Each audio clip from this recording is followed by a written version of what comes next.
get knocked down, but you gotta get up, keep going. All right, everyone, welcome to the show. I'm Carla Joy Treadway, and I have with me today Enisa Phipps. Welcome to the show. Hello, hello. Thanks for having me. So excited to be here. So, you're not just another guest, you're a podcast sponsor, you're my online buddy. Had to bring you on the show to talk about all things clean face. You had reached out to me, I don't know, maybe a year ago, and you're like, I have something for you to try. And I'm obsessed with it. I don't know if you can tell. I have no skin makeup on, and I always have skin makeup on because I have melasma. I have really bad, not really bad acne, but I have acne and I have acne scars. So I always feel like I need to cover up. Mhm. And natural stuff never works. So when you're like, can I send you something? Can I send you some skincare? I was like, sure, I'll try, but it's not going to go well. It has gone very well. It's so exciting to hear that because, I went through such a period of time where I had such bad skin. My skin now at 40 is better than it was when I was in my 20s. And I have no makeup. I don't wear makeup anymore. All I have is clean face on. My face is washed and clean face, and that's it. The natural glow that I have with this, there's no filters, there's nothing is literally because of the way that we've switched our routine and created this product that really works at bringing out the healthy aspects of your skin and healing and regenerating your skin cells so that you can have that too.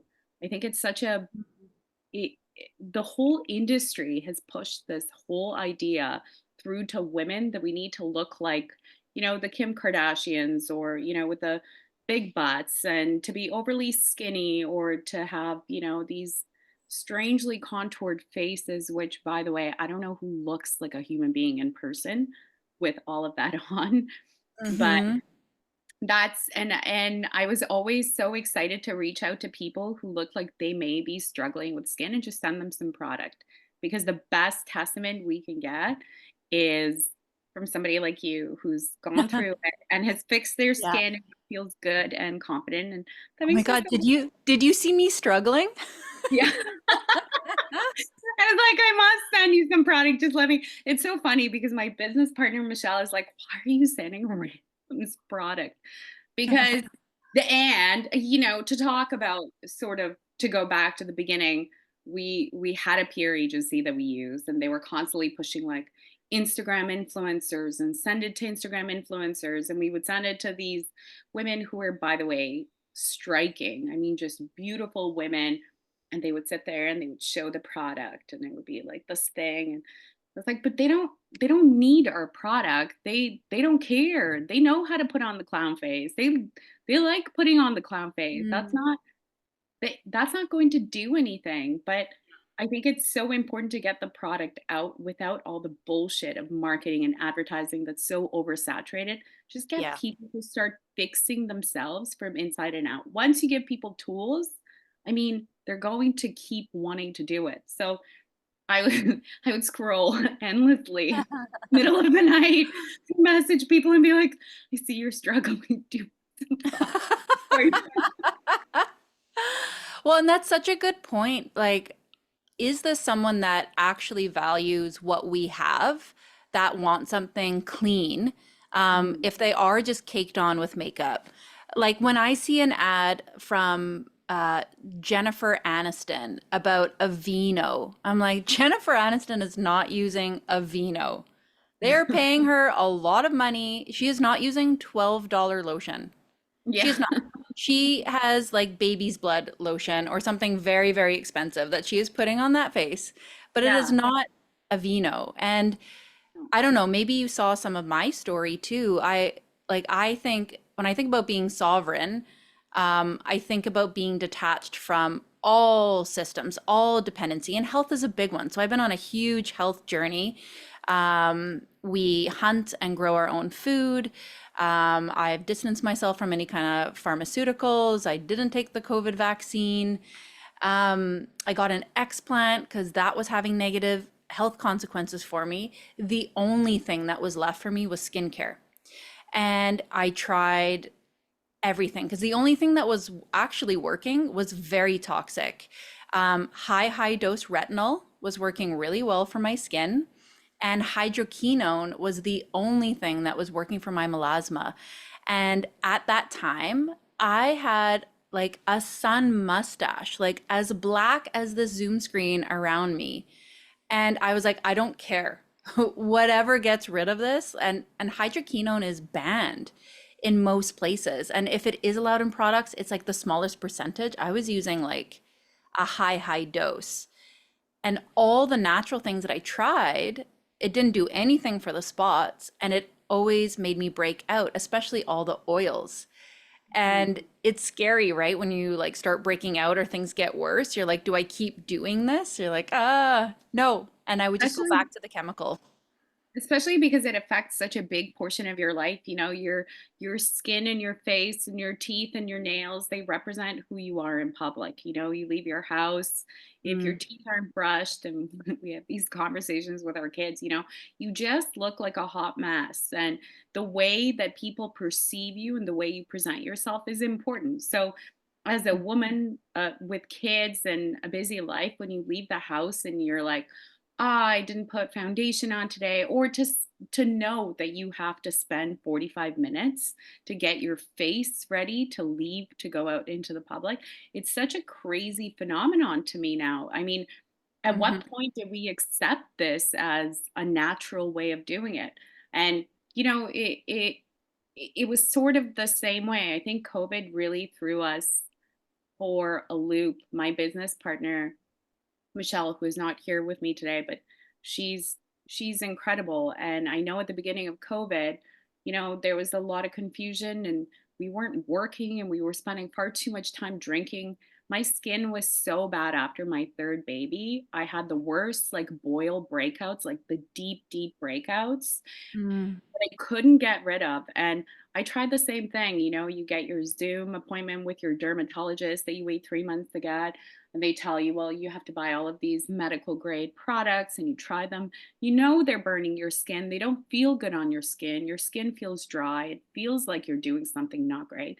But you keep thinking, okay, I just got to stick with it. You know, they told me I have to stick with it. And the outcome is never positive. And even when your skin clears up a little bit, another big emotional turmoil happens in your life that's stress induced or something else. And it throws your entire body into shock. And then you go back and you're like, well, now I need something harsher. Okay, well, let's try you know, the what is it called? The lasers. And then I did this thing. I don't know if a lot of people know, but it can't, it's like PRP, but they yep. take your blood and they basically Yeah. like strip your skin with and they put your own collagen in back into your skin, Yep. and I look like Frankenstein for like 3 weeks, and again, the outcome was never positive. It's like it fixed something short Yep. term, and then long term, I started to realize that it was Mm. just creating so much havoc. And Michelle and I PRP did work for me, and I did like that it was just my own collagen and own blood. yeah. But I actually never had melasma until a skincare professional told me to get a sun laser. She's like, "You have sunspots."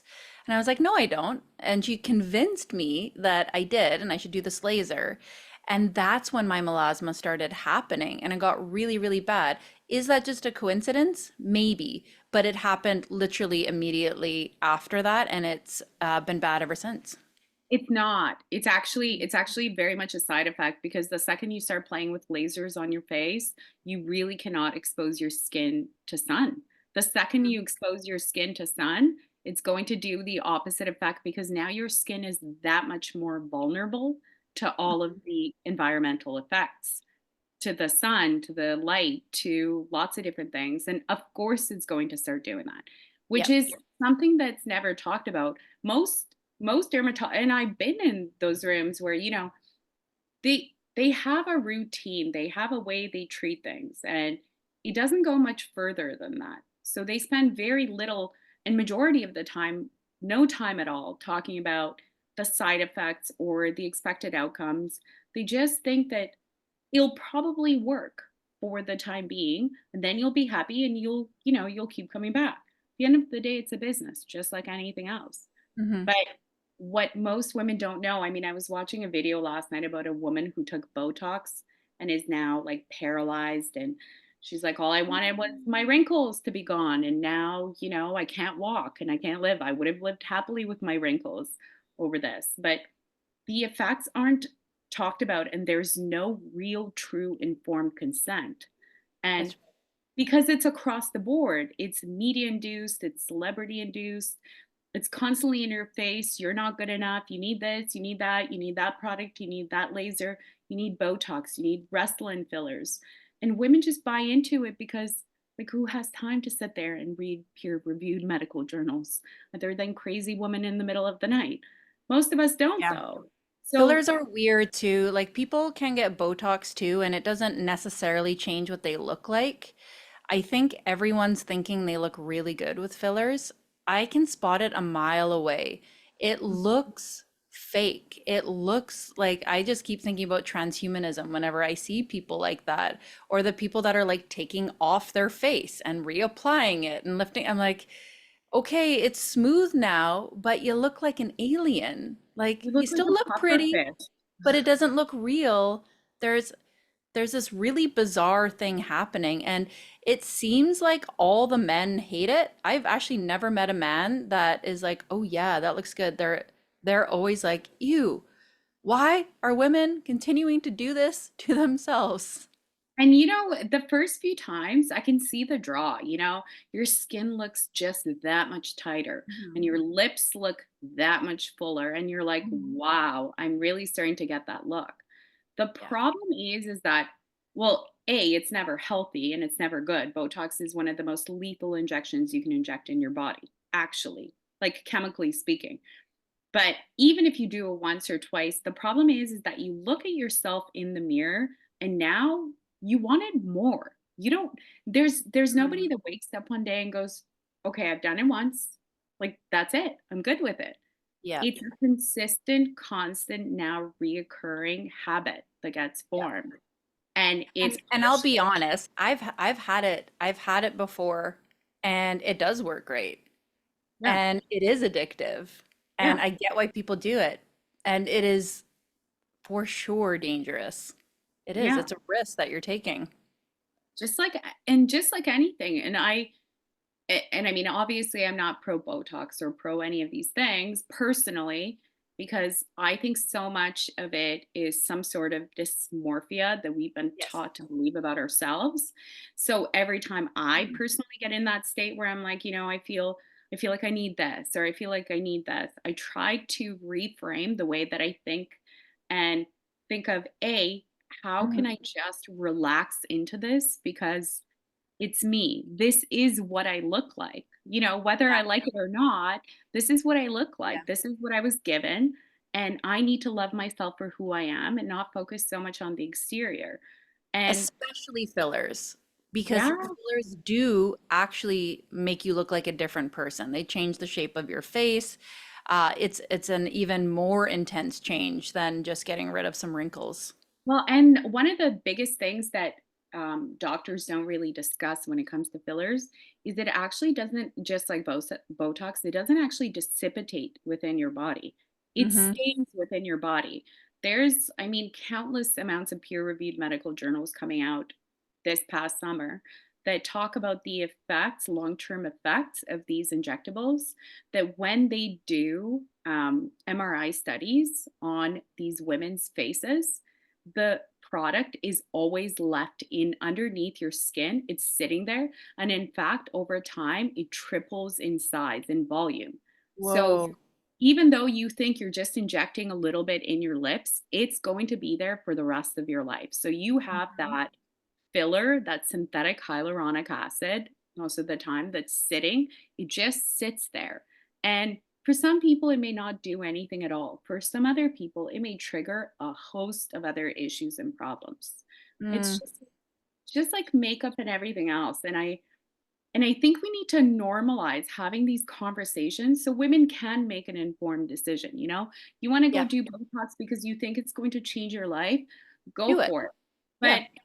But just don't expect, for something to change drastically in your head because it's realistically not. If you're unhappy with No. how you look and who you are, small changes like that are Mhm. not going to make or break you.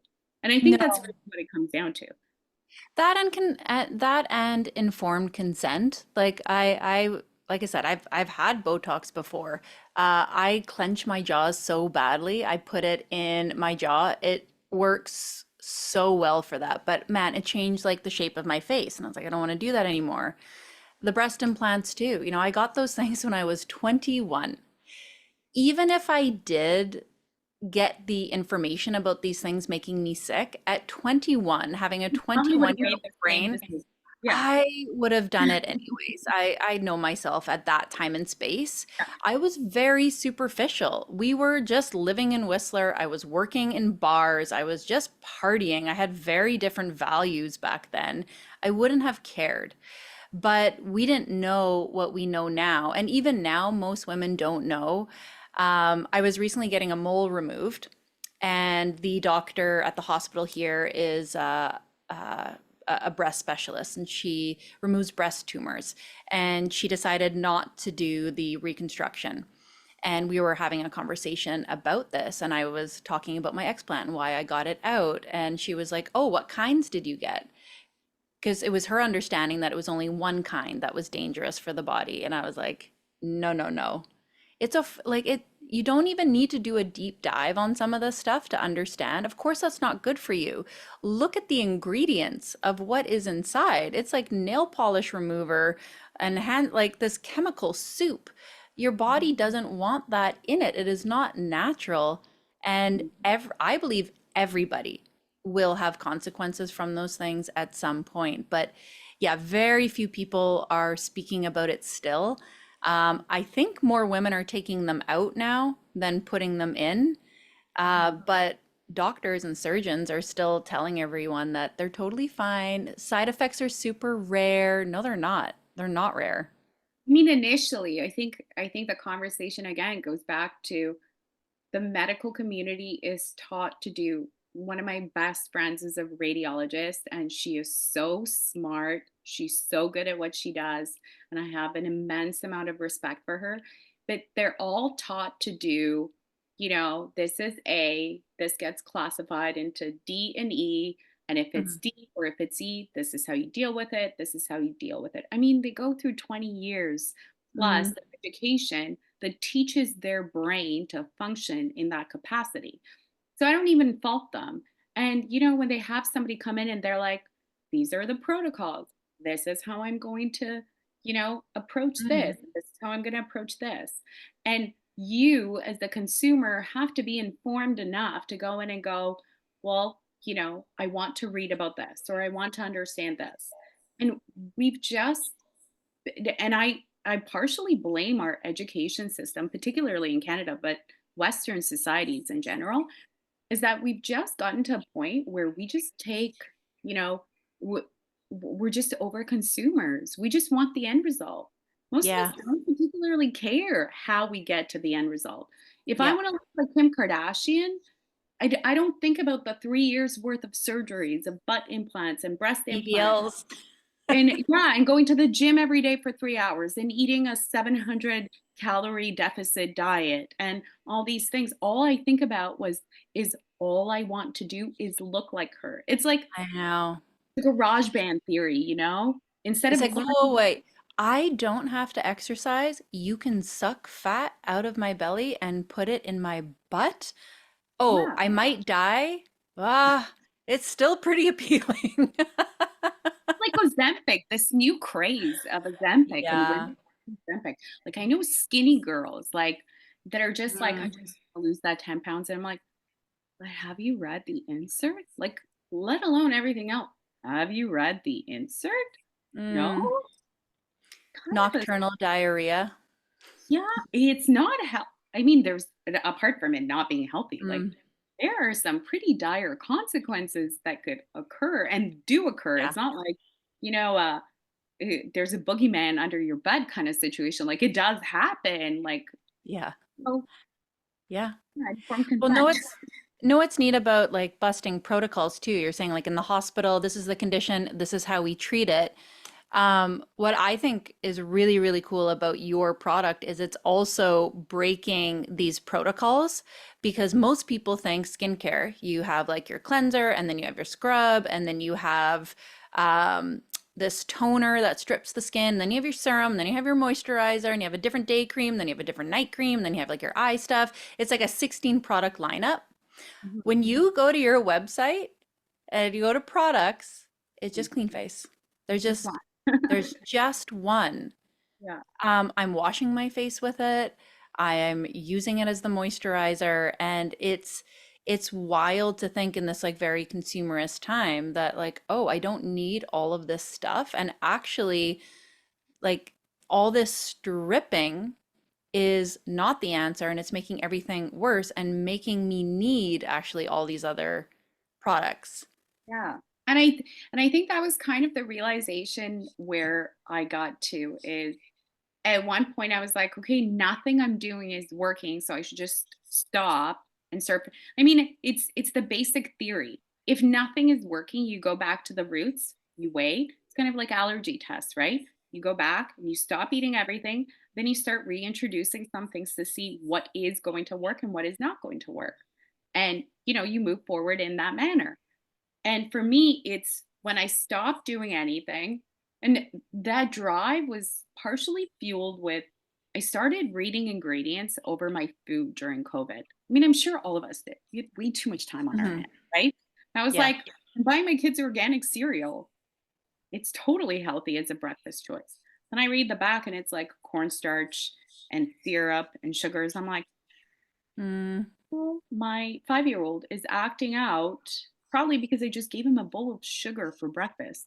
Maybe hmm. that's not the best idea. Hmm. I think it kind of spiraled into this thing where between going to Sephora and spending thousands of dollars on products that were just did nothing. I mean, really Hmm. nothing to the food, to the cleaning products.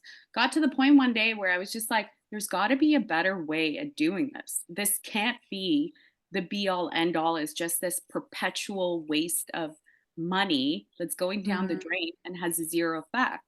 And then I started testing the product that I had. And it's like 0 to 4% active ingredients in every product. Majority of it is water. It's like, well, why am I paying for water? I mean, I have water coming down my sink. Yeah. That's kind of silly. And then I remember when Michelle and I started researching and playing, chemistry in our kitchens, we were like, why can't we make a product that actually has more than 4% active ingredients? Hmm. So we did. We made a product with 23% active ingredients and ones that are proven chemically and medically to work. Natural organic products that are, derived in organic and natural ways without heat and other chemicals. And we bottled it. And we did it for us because we were tired of what was on the shelves and we were tired of the constant marketing. So, This now, happened in your kitchen. So you guys are yeah, just playing chemistry in your kitchen.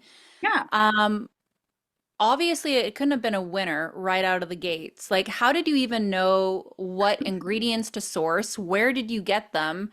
And like, what was that like? Just like putting them together. Did anything explode in that process? Was anything stinky? Did you discover something like Yeah. about some of the ingredients? Like, oh, we can't use that one. That did not work. I mean, here's the thing. Most people think that we're essentially an overnight success, but it's been since beginning of 2020 that we've started this project. And it started off as a passion project because we wanted to fix our skin. Both Michelle and I, my business partner is 50 and you should see her skin. She looks great now. But Hmm. we both were having so many issues and we're like, we're so tired of being told constantly that we need to do something else and we need to waste money on something else that may or may not work and clearly historically speaking has not worked in our lives. How do we fix that?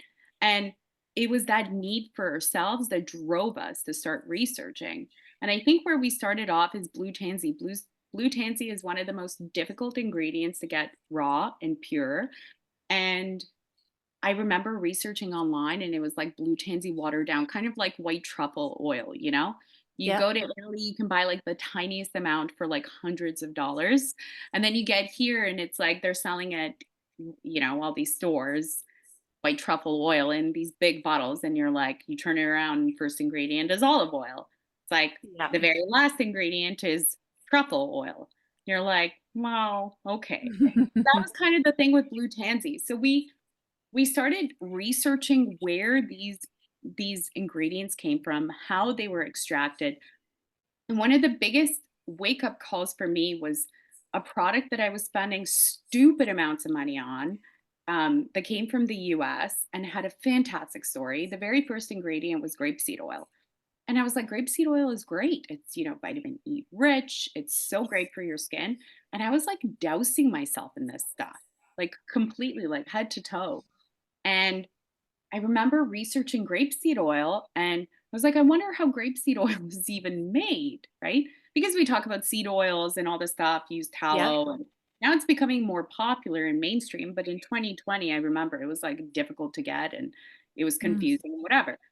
And we started going down the grapeseed oil path, and grapeseed oil is a byproduct of winemaking. So the way that they extract the oil out of the seed is by using a very high heat industrial process, which uses either hexane or methane to heat up the oil, heat up the seeds to produce the oil.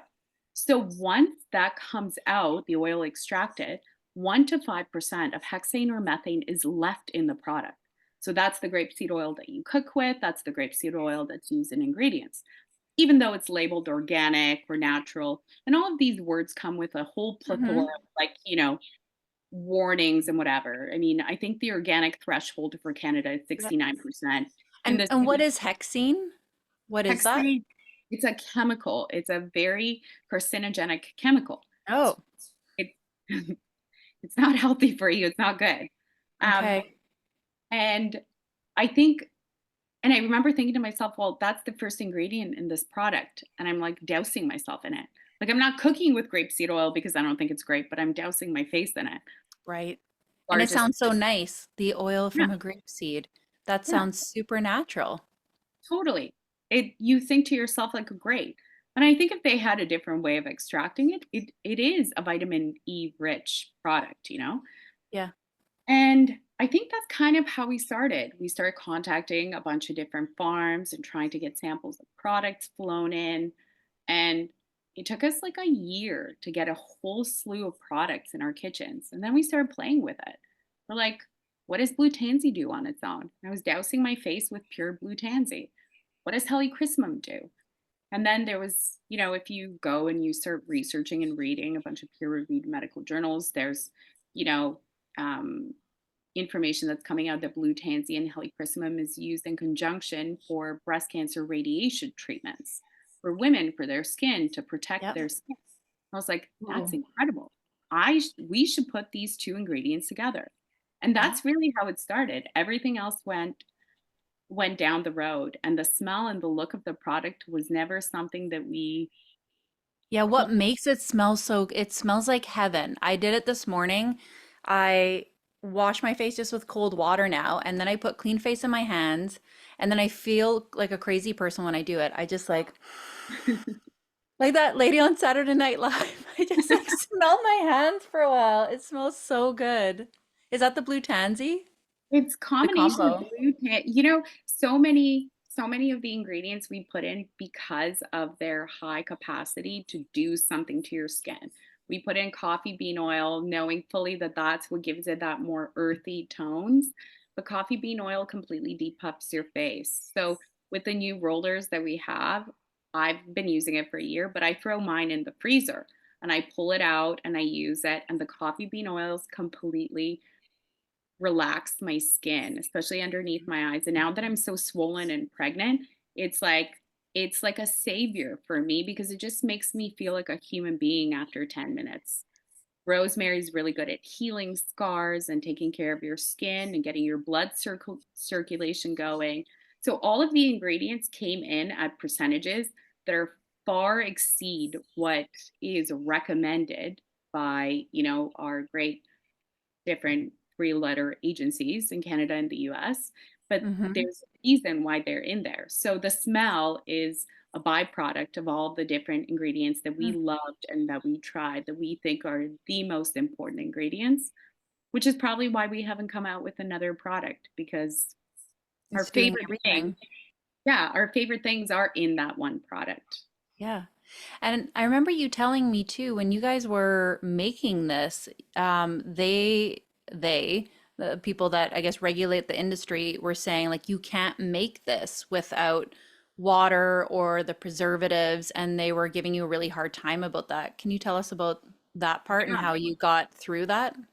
I mean, that's an ongoing sort of conversation, especially now we have some pretty large things in the funnel that are coming out in the US in the new year. But we were looking for partners in the US to help us produce the product. And every single company we've spoken to has said, you know, we can produce this cheaper, we can produce it more efficiently, we can produce it better. It needs chemicals, you need to stabilize the product. Basically, everything we promised ourselves that we wouldn't do. So the biggest reason why we don't use chemicals is because we found a way to preserve the product through biophotonic glass, which our biophotonic glass is manufactured in Switzerland. And then it gets shipped to the US. We have our organic ceramic ink printing on the bottle. So it'll never wipe off in your bathroom. And then we bottle the product here locally in Squamish. We mix it, we bottle it, we lock the seal, and it stays intact. We just had our testing come back from the 3 year bottle the product has been sitting in the 3 year bottle, and it came back 99.2% exact composure while it's been sitting in the Oh, fridge for 3 years. So we know we're on the right track and that's the right thing. yep. Initially, for sure, we had lawyers consulting with us, we had cosmetologists because clearly Michelle and I both have very different backgrounds. Hers comes in production and mine comes from a marketing advertising standpoint. Neither one of us are, chemists, but even cosmetologists told us right off the bat, you really need to preserve your product. It's very important. You can't have shelf life. Chemicals are an important aspect of skincare. And it's the same things that are touting. And it's the one thing that Michelle and I, agree that, and why we've never taken money from anybody else is because we really wanted to stay true and make an organic, natural product that was free from anything that could be bad for your skin. So, Which is wild because there are natural products as well as chemical products that have preservatives that smell like they've gone bad. mhm, So that they yeah, still are, they're doing whatever they're being told to do, and it's actually not serving the product well still. yeah. I mean, lots of organic natural products, if they're not preserved properly in a Mhm. vessel, they will go bad because, of course, they're going to be affected by light and, Mhm. especially natural products. The reason why there's so many chemicals and pesticides in our food is because they want a longer shelf life. Companies want to make more money. That at the end of the day, that's all it Mhm. is. They're making sure that their product can withstand the test of time on a grocery store shelf for as long as humanly possible without looking, smelling, acting bad, you know, Mhm. which we didn't want. We wanted to make something that was going to actually heal you from the inside out without all the chemicals and pesticides. And so we've been very careful about the farms that we've used, that we've partnered with to provide us all our ingredients across the world. And yeah, the testament stands within the bottle. So what has your strategy then been to grow Clean Face? You'd mentioned an influencer campaign. Since you're not working with like these big wholesalers, what's the strategy been to grow then? Word of mouth. Really, it's so important for people to interact with the product, to interact and use the product. The product will speak for itself. I don't think I've ever met somebody who's used a product and said, well, this isn't really for me. They just go, wow, it feels like my skin is tingling. It feels like something is happening to my skin. My skin looks healthy, it's glowing. Particularly people have used it for more than 3 months. They see a huge difference in their skin. Our biggest thing was we weren't going to change our the way that we produce our product and the ingredients that we use. and that we were going to stay true to that, that we weren't going to spend money on advertising dollars or marketing dollars and make a bunch of claims and feed into the frenzy. I Hmm. think women are waking up. Women are becoming more educated about what they want and what they don't want. And I think it's the educational aspect of it is so very important. Michelle and I engage in tons of different educational seminars and talks, and it's something that we're passionate about. This didn't come because we woke up one day and decided we were going to become billionaires. We woke up one morning and said, there's got to be a better way to doing what we're doing for us. And once we figured that out, we realized that we wanted to share it with the world because all women should have access to things like this, to the information and the education. And honestly, on like a superficial note, the like it works for your skin. I haven't been able to go makeup free in so long. I'm 40 years old, but the smell is important because some of the products that were natural that I did like that were working, like herbal face food, made me smell awful. And like it made me smell awful, not like just for my husband who kissed me, but for people like a distance Yeah. away. I've used Bloom or other products that made me smell like cumin. I don't want to walk around smelling like cumin. That is for like a Mexican dish. I tried Primally Pure, which is what Jenna Kutcher was recommending. It smelled awful and it made me break out. And like it's such a good plus. Like this is a little this I rub this on my wrist now too. This is my perfume. I it's so funny because my husband is the manliest man that I know on this planet. The other day, as he was traveling, he grabbed my roller out of the freezer and took it with him. I was like, I saw that. You so mature. He's like, "You've got money." But like this goes with me. It's the only thing in my purse. This and a hairbrush and my wallet, and that's it. Mhm. I don't need anything else anymore. And it's made things so much easier. I feel so much more confident, you know? I look at people, I know my skin looks the way that it does. It doesn't take me an hour to get ready. I have 3 kids, almost 4 kids, you know, but I've simplified my life to focus on the things that are really important and that are going to bring me that joy and that settlement, not Mhm. focusing on my outer appearance and, how to look. Mm. I don't know about you. I can't put makeup on to save my life, and I couldn't even 10 years ago. I look back at photos and I literally look like a clown when I was in my 20s, trying to look like I was 45. It's wild. I don't understand at what point I woke up and I thought that looked attractive, but it didn't. I'm okay at it, and then I'll go and pick up my kids from high school, and I'm looking at some of the girls and how they like did their eyebrows. I'm like, how did you do that? You look flawless. What do you spray on your face to finish it off? Yeah. Why does your face look like a Barbie doll? That's the other thing too, though. What I think my confusion now, I look at women, and particularly women who've had, not once or twice the Botox and Restylane, but it's an ongoing thing with them. Hmm. And I don't know about you, but I feel like they all look the same. Hmm. They're all starting to look like the exact same Barbie in different sizes, different hair colors, and different eye colors.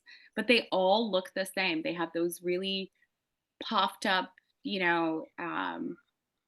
cheekbones and like these really over puffed like lips and like their eyes kind of like I, y- when do we get to a point where we wanted to look like everybody else? I always thought the goal was to look the most attractive, to stand out, not to fit in and look like everybody else. So Hmm.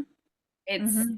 a strange phenomenon. And now having a daughter who's looking at all of these women, I think, how is she going to grow up? How can I model Yep. something that she's going to turn into a contributing member of society who's going to be confident in who she is as a human being and, Yeah. you know, show that through her outer appearance, not the other way around. And there's a weird trend right now of preteen girls obsessively purchasing things from Sephora. One, why aren't these parents teaching them about money? Because those products are expensive. Like an 11-year-old is not making that kind of money, but they're Mhm. buying like anti-wrinkle, anti-spot things. I'm like, you guys have the face of a baby. You could literally wake up and rub some dirt on your face and you're gonna look perfect. Like, I don't, oh, You know, you know what's so crazy? So I spoke at this, and I won't name names, but I spoke at this thing about a year ago, and it was I didn't realize, but it was sponsored by a medical aesthetics company based in Vancouver, and the room was full of, I think, over 1,000 women, 1,000 impressionable women who paid, a lot of money for these tickets and were here to listen to these panels on beauty and wellness and whatnot. And for the initial 45 minutes, you saw these two women who looked practically identical to each other in, I would say, in their mid 30s, who were nurses, and this man who was probably in his early 70s, and talk about how the importance of starting Botox and fillers very early on in life, as young as you can possibly start, and some of these other strange things that they do. Like, I don't know much about this, but they put needles in the side of your skin to pull up like your skin, like mini mm, mm-hmm. lips or something. I was like, that's such a crazy, like, I had to Google it. I didn't even know what it was. And for 45 minutes, I saw a room full of impressionable women looking at this man and nodding in agreement. Yeah, you're right. I need to contact you. And we need to start having this conversation about how I can look as young as possible for as long as Mm, possible, which is a strange concept yeah. in itself to begin with.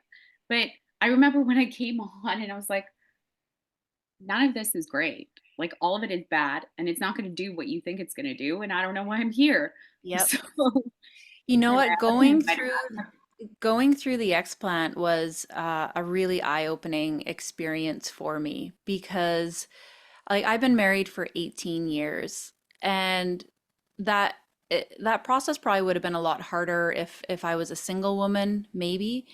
But the first thing that I had to work on going into that was like this relationship with myself. I did so much mental work going into this because you don't actually know what it's going to be like aesthetically. Now, when you get breast implants, it is perfect results. And there are, you go online, you look at all these pictures for after, and you see a lot of stuff that's not that good. Mhm. So I did a lot of mental work going into this to prepare myself to love myself no matter what, knowing the outcome is completely out of my hands. And I remember sharing those insecurities like with my husband too, um, who I thought would care about things way more than he actually did. He didn't care about it before, he didn't care about it after. But I talk about this thing like removing them was like removing a spiritual tumor. The second I got these things off of my body, I loved myself at a whole new level, even immediately after and immediately after any surgery, you do not look good. Like it is, you're scarred, you're bruised, it's yucky, there's all kinds of stuff going. And I have never felt more attractive in my entire life. And I have never been more imperfect. And, there's lots of things that are imperfect about me. I've had two babies. My belly is forever changed from that. It is wrinkly and scarred. And as I get older, I get more rolls. Like there's all kinds of stuff happening. So my body has never been more imperfect, but I have never loved it more. I walk around naked all the time. I feel so confident in myself. And when I reflect back when I was doing like this other stuff, I feel way better now than I did before, which Mhm. is a wild awakening that I wouldn't have even come to had I not gone through this experience. I feel more beautiful now than I did when I was constantly trying to improve myself in that way. Well, I think that's the heart of the conversation that we need to start having is, us as women Mhm, stop focusing so much on the the acceptance of what we believe other people want for us. Because mhm, the second that we stop doing that, there's a whole new world that unfolds of confidence where if you don't care what somebody else thinks, you're going to do only the things that truly serve you. and the purpose that you're in. And I think that's such an important place that we need to start going back to as women and Mhm. teaching younger women to go from there. Why are you doing all of this? Why do you feel like you need these, you know, extra breaths? I mean, it's not because you wake up one morning and you go, I just wish I had, but in fact, actually, now that I'm pregnant, my chest has grown to an unconscionable size, the worst it's been with all my kids, and I absolutely hate it. I personally cannot fathom women getting breast implants. If anything, if I could remove these things right now out of my body, actually cut them, I actually think I would. I know it sounds awful. So it Mhm. has to be a mental thing because we all want different things and we Mhm. all want what we don't have. Yeah. And that's worth noting and talking about. Why do you want what you don't have? Why can't you be happy with what you Mhm. do?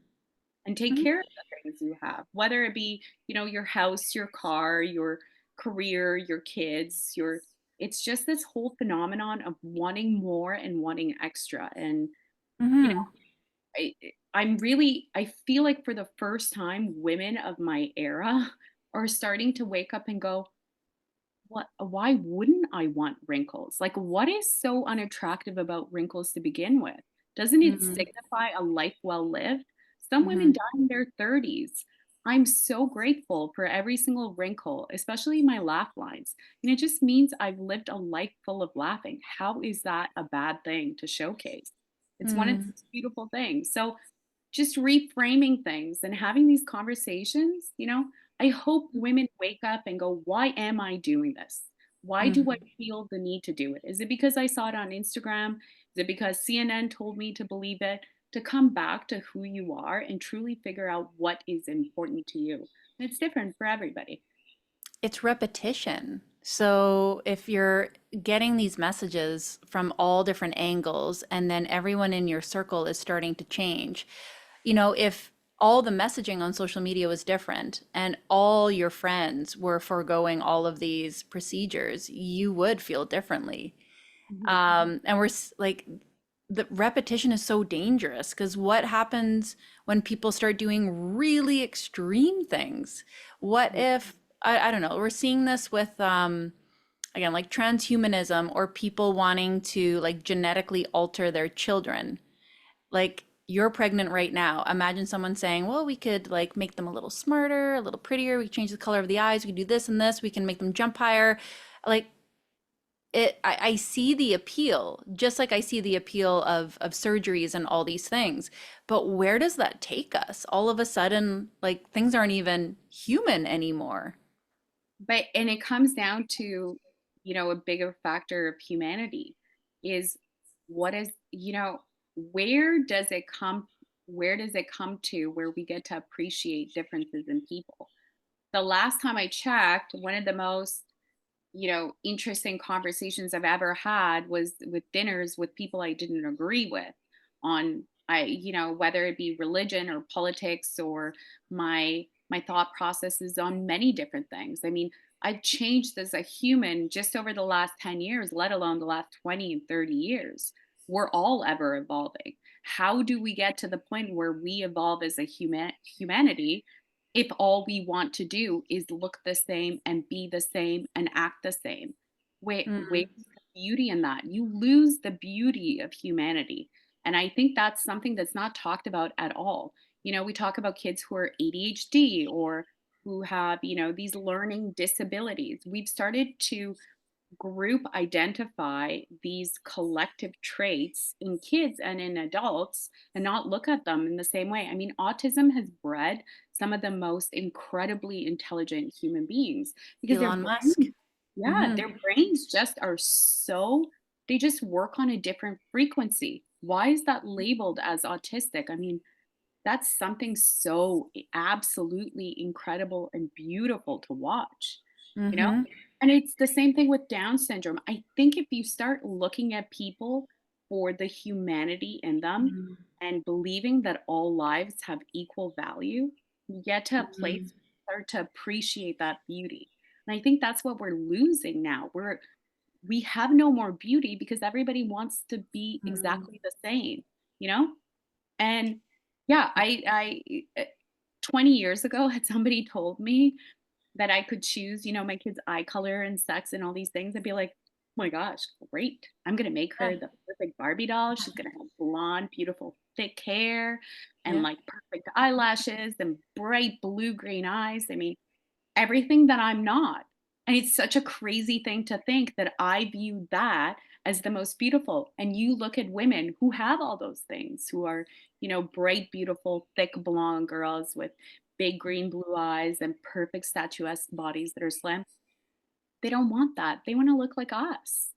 So Mm-hmm.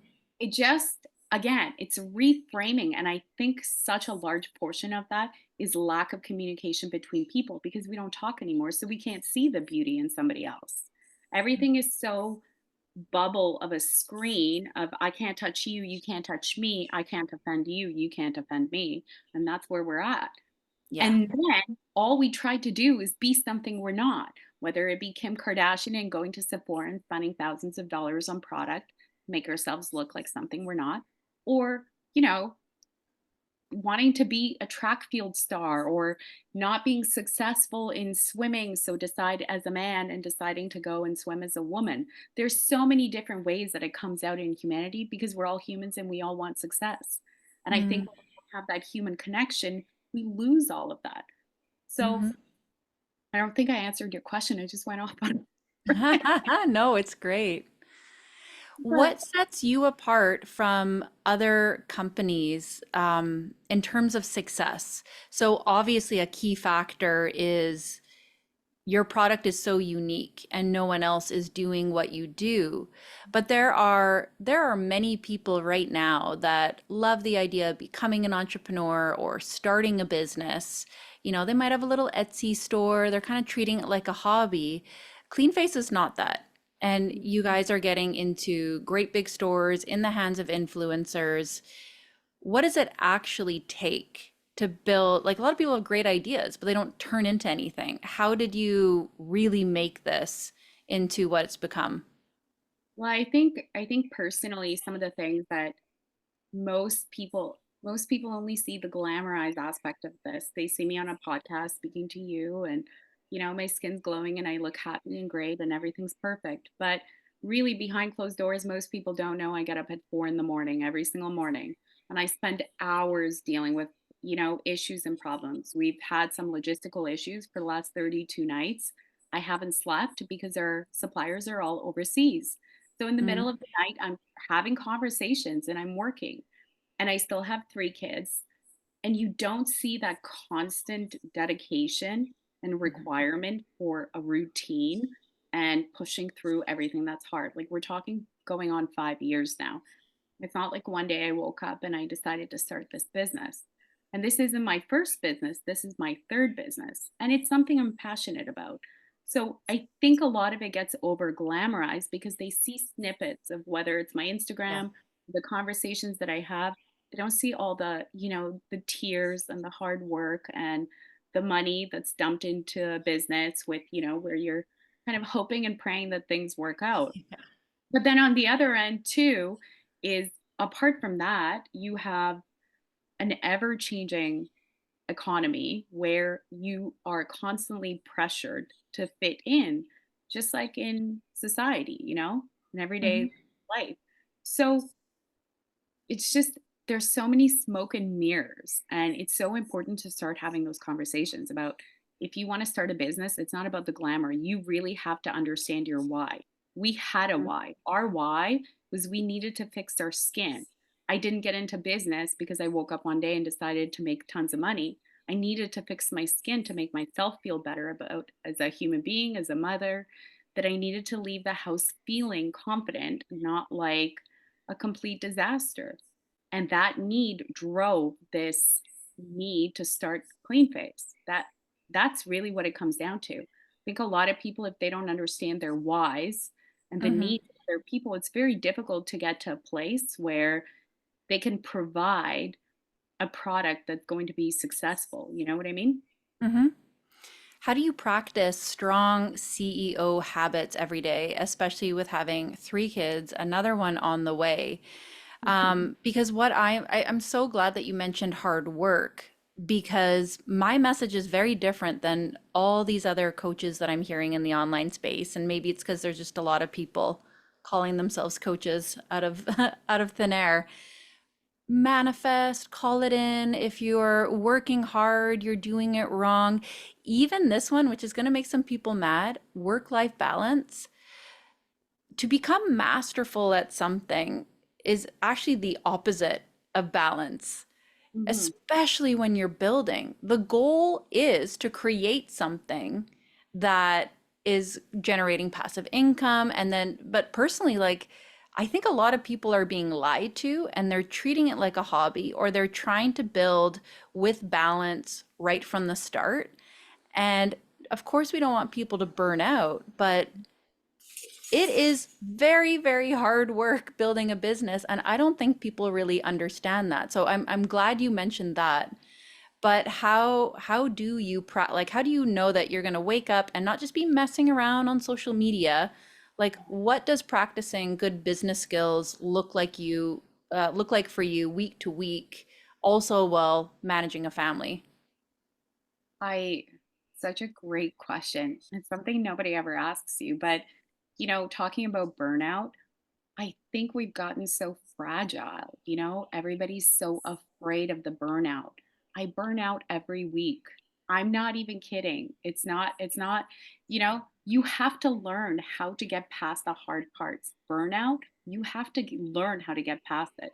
If I was done each time I was burnt out, that would be it. That would be the end. The reason why women in general are not as successful as men is because we have a much deeper emotional attachment to these ideas of work life balance.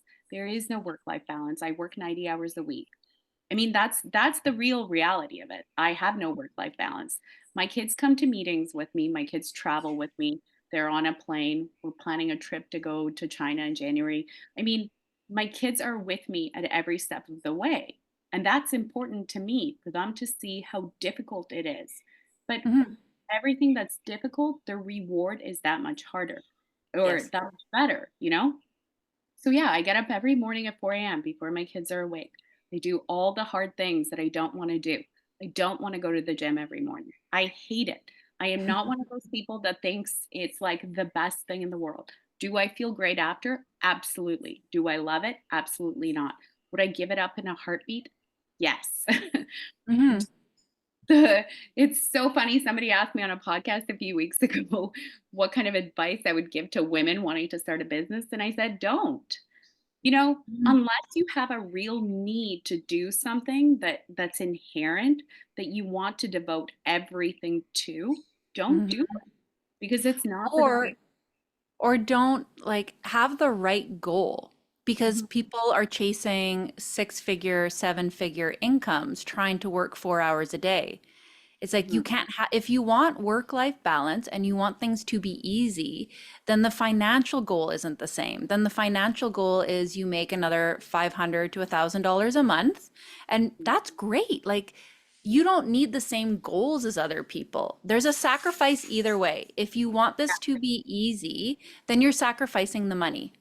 mhm, mhm, If you want the money, then you're sacrificing the ease, and this is what it takes. And not forever, mhm. but yeah, for a period of For time. for for a period of time. And I would say that I have way more in general, I have much more masculine traits than most women do. And I have a very hard-headed, stubborn attitude, and it's the things that people most don't like me as a human being are the things that singularly have made me successful in my Yep. business life, in my corporate life. Not giving up, pushing through, not caring what other people think, all of the things that make people feel uncomfortable in a room with me are the things that have made me successful. Which it's interesting to know because you can't have this whole idea version that Hollywood has sold you.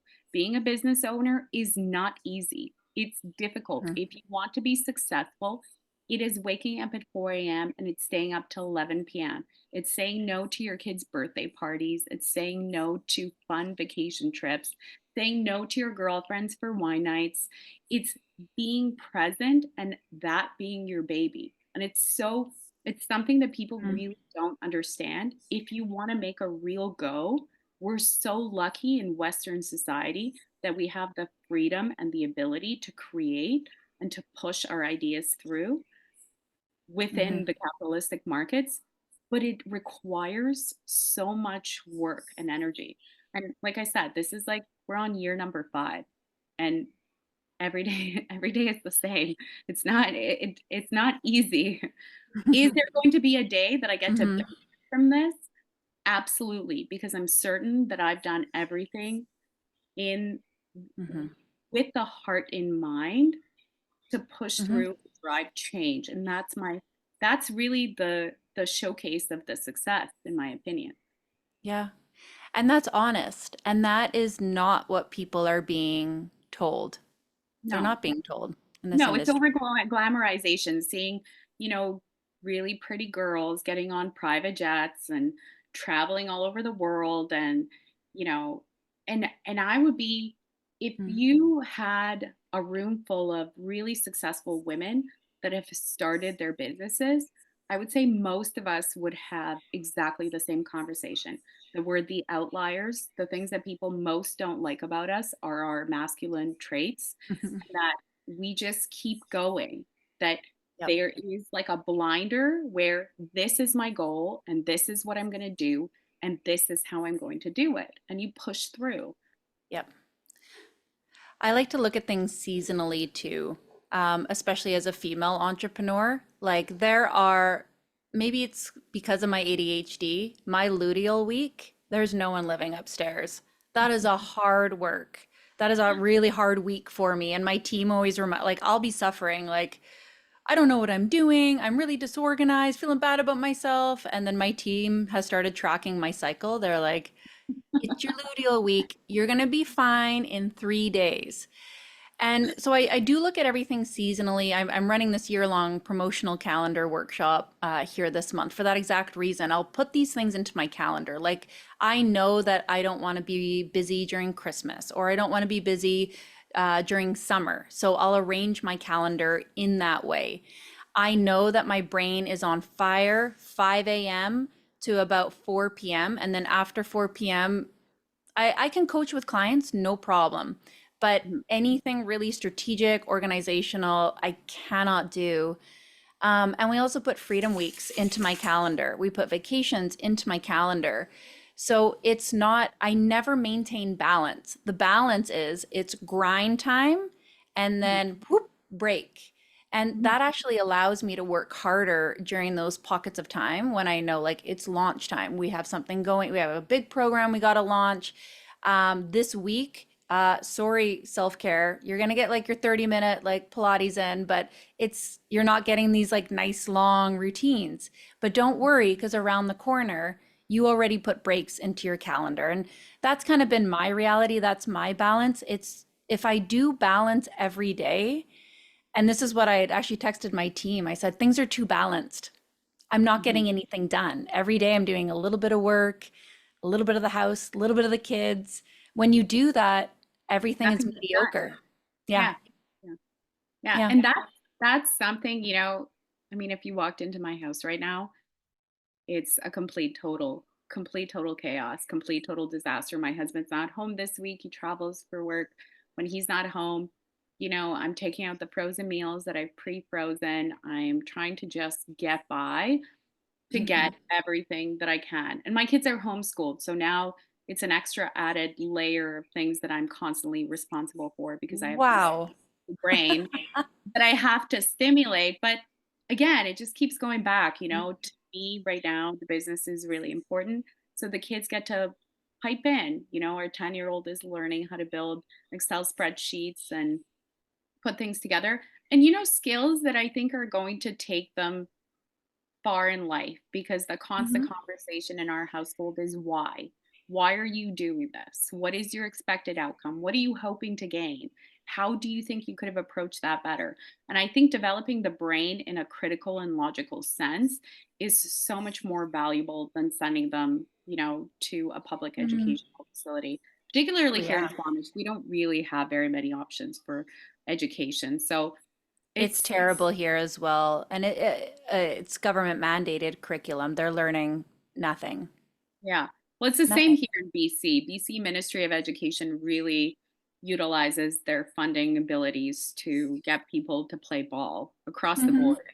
Whether your kids go to a Catholic school or a Christian facility or, Montessori, or it just depends how much of a paycheck you're going to give them Hmm. versus the actual content of the curriculum. And that's a really tough pill for me to swallow because my goal is to build children who are resilient and who can become contributing members of our society on a level that's going to actually make an impact. And for that to happen, they really need to learn how to critically and logically think and behave and how to Hmm. solve problems, not only their own problems, but other problems, world problems, life problems. So those are the things that we really focus on in our household. And yeah, there's really no balance, but it's always a grind. But I think this season of life, that's okay. There's going to be a time where my kids are grown up, where my business is doesn't require such a personal investment of who I am into it, that, maybe I'll have a bit more of a work-life balance, or maybe not. Mm. Would you want this for them? Would you want your children to become entrepreneurs? Absolutely. I think there is something so incredibly satisfying that I get out of hearing from another woman that she has fixed her skin, and that it has to do with how obsessive I am about the things that I do. And I think that's the biggest testament you can get as a person. And I think that's beautiful. If tomorrow we were, which we're not planning on it, but if tomorrow we were to sell our company, I highly doubt that I would be idle for a very long period of time before I decided to fix another problem. That's just the way my brain functions. I'm constantly trying to find better ways, more efficient ways, faster, quicker, better, in every aspect of my life, whether it be my kids' education or the skincare I use or the cleaning products I use, or the way that I drive or what I drive. I mean, it's a constant, Mm. it's just how my brain functions, I think, and that's not something that I can, you know just relax, I suppose. No, and not entrepreneurship is not for everyone. A lot of people love thinking about it. They like the idea of it, but the truth is people are not willing to do what it takes and work for it. But I don't think it's a surprise at all that we're seeing such a mental health crisis in Canada because people more and more are groomed to be dependent, to just get the paycheck, to be a part of the system, to accept UBI. Now, there might be really good reasons for why someone needs UBI, but there's going to be a lot of people just taking that because it's easy. And from a lot of people that I've known, anytime life actually gets easy, people start to get depressed. It's been this really interesting conundrum when I see friends that have like retired really early and they have everything that they want young, they start getting depressed. Mhm. It's because Yeah. we're meant to actually use our brains and be challenged. It's a good thing. And I love that you pointed out that in a world that's trying to keep you bubble wrapped, you're actually designed to be able to handle stress. It's not a bad thing. It's also a motivating thing that, of course, can get out of check, but you can be uncomfortable. You can be scared. You can be stressed. You can be tired. It's okay. You can handle it if you Well, want it. Yeah. and I think that the grander idea of that is when people lose responsibility. I think responsibility is deeply innate need of humans in general. I think we need it. I mean, you look at the stats of people that go into care homes. I think it's like 8 months to a year, regardless of what their medical ailments are, that they make it, because you remove responsibility out of Mhm. people's lives. They become shells. They have no more needs to live. You need responsibility, you need accountability in your life. And slowly and surely, particularly over the last 20 years, I've noticed, but it's probably been going on for much longer, we've started to take away people's responsibilities and accountabilities to the decisions they make.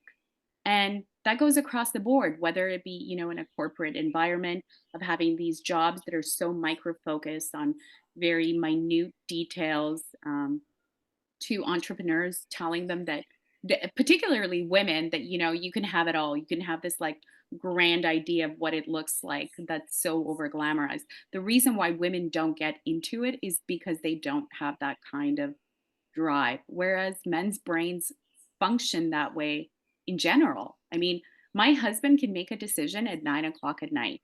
I'm telling you, you say 4 p.m. I think I tap out around noon. I Yeah. cannot make a strong decision that's going to be No. effective past noon. Like I'm done. Yep. Which is why I think it's so important for me to get up early and use that time in the best way that I Hmm. can. So things like that, but not and it's okay. Women don't need that to survive. Hmm. We get responsibility and accountability in different ways, with our children at home, and something people don't value anymore, I feel like, is, being a mother.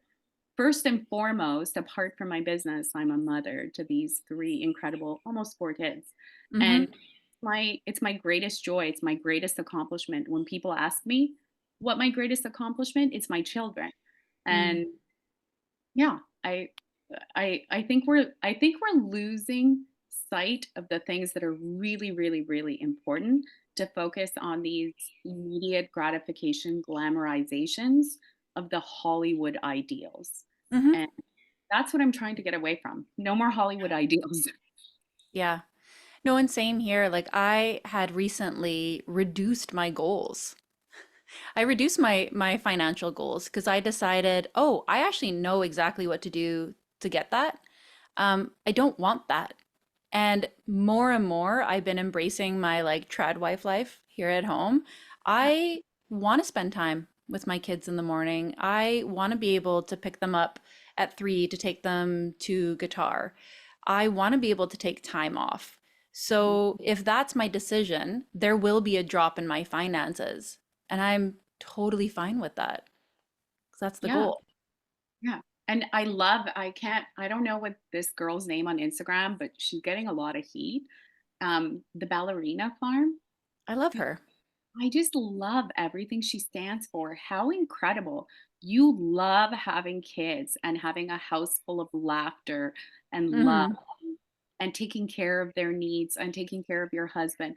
When did Yeah. that become such a, faux pas to want to take care of your husband? Hmm. I love cooking dinner for my husband. I love spending time with my husband. He's my best friend.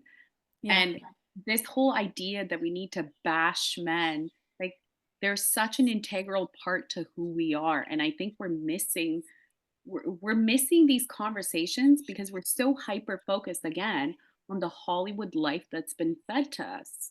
Mm. And I I love these conversations where we get to dismantle that and give women another take. It's okay to want family. It's okay to want children. It's okay to love all these things because it brings the immense amount of joy I have in my life comes from having my family. God Mhm. forbid I, didn't have my family. I could give up all of my career goals and my businesses and everything else just to keep that one aspect, because I don't think anything else would give me the same kind of outcomes in my life. Mm. And I just want to highlight one more thing before we go. I've been talking to my Sovereign CEO members a lot about find your one thing. Again, in a world where the coaches are telling you diversify your income, diversify your product suites, I'm saying stop. Now, it is a good idea later. Just like work-life balance, later. Like go all in on one thing. And I promise you, you will not be bored because when you find one thing, your brain is just going to open up a million different pathways for you to make that product better, market it better, and that's actually what it takes to be successful. Like I love that you guys are one product and look how busy you are focusing on one item. Yeah. Yeah. I mean, we really, really, really wanted to have one thing that builds trust. In a world where there's so little trust and so little honesty, That's the one thing we wanted to do. Focus on the one thing. Will we come out with more things down the road? Maybe. I mean, I totally see a need for a cleansing butter, which I make for myself, and a toner. And, some of the not everyday things, but that you Mhm. could have, for Yep. your skin, for your body.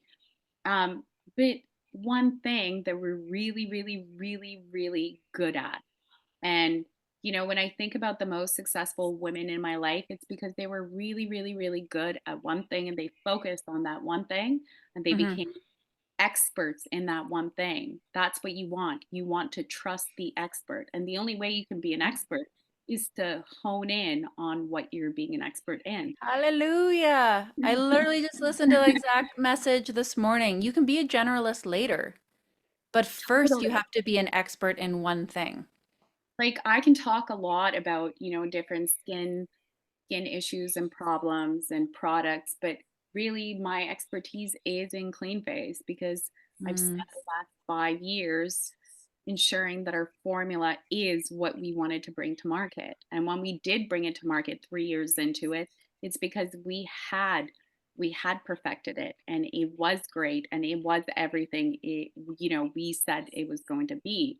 mhm, So I think that that is really, really important. And I think, again, it's the Hollywood glamorization of having this, Kardashian idea. And I keep going back to the Kardashians because it's such a perfect sort of alignment of how they've utilized intelligently the media and the marketing to do everything from, clothing lines to makeup to skincare to mhm. um, using themselves as celebrities. I mean, the list goes on and on. These women have managed to penetrate every aspect of a woman's life, if you They're really not doing it though. Other people are. They're just other signing people, off. right. They're Yeah. just they're just the faces of this, but Yeah. that's also why none of them are experts. You don't see Kim Kardashian and you think she's an expert. She's not an expert on No. anything because No. she's the face of a bunch of things, but she's not an expert. Hmm. And I wonder how that is for that woman as well, because so much of the pride that you get from doing something when you own your own business is from being that expert. And going back to the why are you doing that? What are you trying to fix Hmm. for somebody else? And how are you trying to change that? Yep. And money is great, and we all love money and we all love nice, finer things in life. But why is such an important personal goal to resonate with building your business? So, That's right. yeah.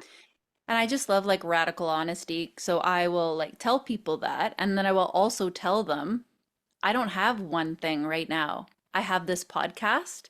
I have the Sovereign CEO community. I have different brand partners. Could I say that it's all funneling towards one thing? Yes. But I do that just like my decision with my mothering. I make these decisions knowing that there will be a financial hit to it. If I eradicated everything and just went all in on this podcast, it would blow up bigger.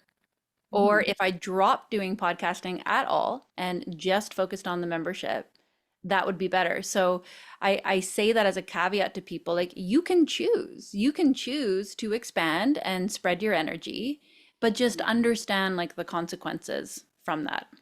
I mean, look at Jessica Krause. She's such a finite example of what's happened over the last year. She used to be a mummy blogger. She would talk about everything and anything. It Hmm. really wasn't until she honed into the US election and to showcase from a different perspective that was not being fed by the media did she start to get a billion dollar Billion views. views.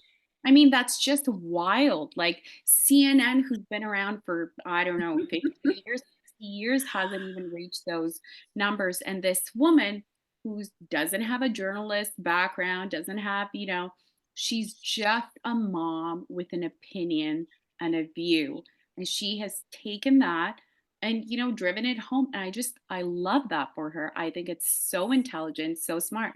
You look at the girl from Ballerina Farm, same thing. She's honed into what she's really good at to share what she's really good at with the world, you know? Hmm. And again, comes down to, yeah, you have to understand your why and understand what you're good at and what you can provide. Because starting a business isn't about what you can get, it's about how can I serve this community of people? What is the most efficient and the best way to serve them? And how can I do it in a Mm, way that will fuel me as a human being? And I think, yeah, that's where the disconnect is. People just want the money and they're like, oh, well, I don't know if you remember there was Internet Marketing Center. This is going back like 20 years ago. Corey Rudel, the guy mm, who was like the first guy who started like eBay coaching to coach people to okay. up and drop ship. And then it turned into the Amazon like, craze and whatnot.